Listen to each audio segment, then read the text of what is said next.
আজকে আমি কি রান্না করব চলো তোমাদের একবার দেখিয়ে দিই। এই দেখো, ঝিঙে এনেছে। ঝিঙে তো এখন অনেক দাম, তাই দুটো ঝিঙেই নিয়ে এসেছে দাদা। আর এনেছে পটল, আলু। তো চলো আজকে আমি এগুলো দিয়ে সোয়াবিন দিয়ে নিরামিষ তরকারি করব। তো এখন আমি সবজিগুলোকে কেটে নিই। এই দেখো, পটলগুলো কেটে নিয়েছি বেশ সুন্দর করে।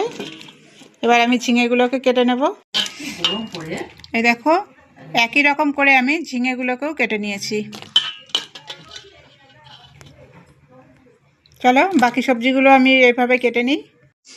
দেখো, সবজিগুলো সব কাটা হয়ে গেছে। এবার আমি সোয়াবিনটাকে সেদ্ধ করে নেব। এবার আমি গ্যাসটাকে জ্বালিয়ে একটা কড়াই বসিয়ে দেব। তাতে দিয়ে দেব জল।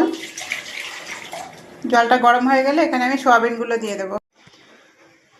জলটা গরম হয়ে গেছে, এবার আমি সোয়াবিনগুলো এর মধ্যে ঢেলে দেব। এবার একটু নাড়া দিয়ে দেব। এবার আমি ঢাকা দিয়ে দেব।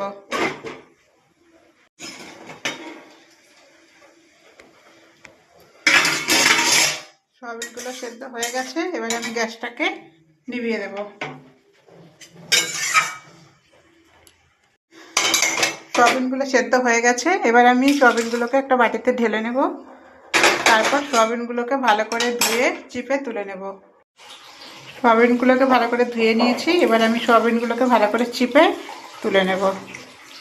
এরকম চিপে চিপে সবগুলো সোয়াবিন আমি তুলে বাটিতে রেখে দেব। সবাই তো আলু দিয়ে সোয়াবিন দিয়ে তরকারি রান্না করে খায়, তো আজকে আমি একটু সবজি দিয়ে রান্না করব। তার জন্য আমি এখানে একটা কড়াই বসিয়ে দিলাম, আর কড়াইতে তেলও দিয়ে দিয়েছি। দেখো, তেলটা গরম হয়ে গেছে। এবার আমি এখানে দিয়ে দেব কেটে রাখা পটলগুলো। পটলগুলোকে আমি ভালো করে লাল করে ভেজে তুলে নেব।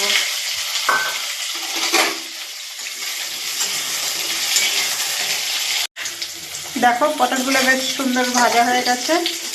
আচ্ছা বন্ধুরা, আমি পটল ভাজতে গেলে কড়াইটা কীরকম পুড়ে পুড়ে যায়, তোমাদেরও কি এরকম হয়? কমেন্টে জানিও তাহলে। তো চলো পটলগুলোকে আমি নামিয়ে নিই। ওই কড়াইতে আমি আরেকটু তেল দিয়ে দিয়েছি। এবার দিয়ে দেব গোটা জিরে ফোড়ন। এবার আমি দিয়ে দেব আলুগুলো। আলুগুলোকে আমি ভালো করে একটু ভেজে নেব।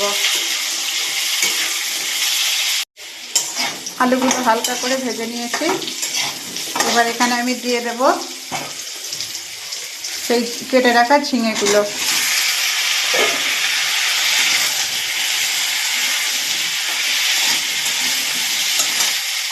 আর দিয়ে দেব কেটে রাখা